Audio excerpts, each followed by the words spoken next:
I came from my father came from my grandfather came from great-grandfather, and so on and so on. So it goes back, until it all goes back to Adam alayhi salam.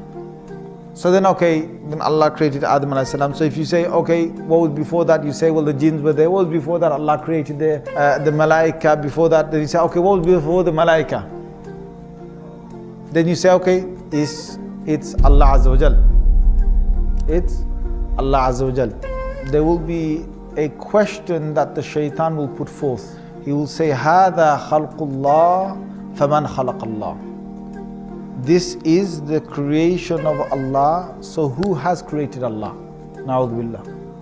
So if you think backwards in time, you think, well, what was there before Allah? But before only comes because you're thinking about time.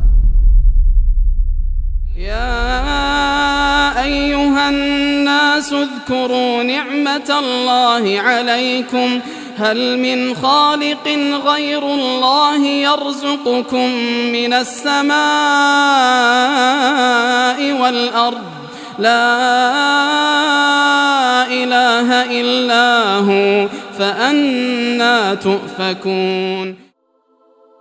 So before Allah Azza wa Jal, there is no before. That question doesn't even exist. There is no such thing before Allah. Allah was there, finished. And that's what we need to say. We can't use the human brain to understand this. Just like if I tell you to lift 10 kilos. If I tell you to lift 10 kilos right now, you can lift 10 kilos. If I tell even a super strong person, you lift with one arm 1,000 kg. Can you do it? No. If I tell him to do 10,000 kg, can you do it? No. So there's a limit to this, the limit to the muscles. If I say with the eye, how far can I see? Some people can see 1 mile of a distance, some people 3-4 miles of a distance on a clear day. Some people 5 miles.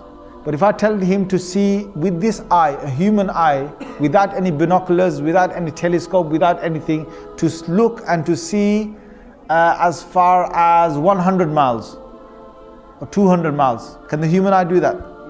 No. So the human eye is limited. The human muscles are limited. The ears. Even if there's a massive explosion on halfway across the world or quarter way across the world, I can't hear that. The human ear can't pick that up. So we're limited. We're limited with hearing, with sight, with touching, with lifting, with walking, with energies. So we're limited with the brain.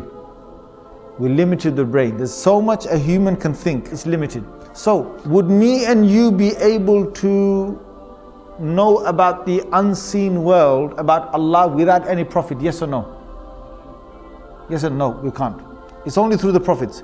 So whatever the prophets now tell us about Allah, we have to trust it. The human can't bring now new arguments about Allah from himself. It won't work. Because the whole concept of Allah is not a man-made thing. Allah has sent prophets to the earth to talk about God.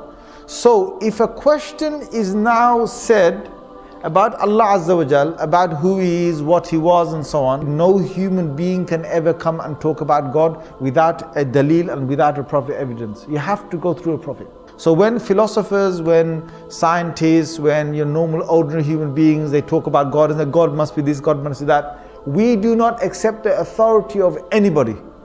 We accept only the authority of the Anbiya, of the prophets, because they were told about God, from God, they were told who God is. So you have to go through them to find out who God is. Anyone else you will take, even if your own brain, you try and understand Allah, then you will fail.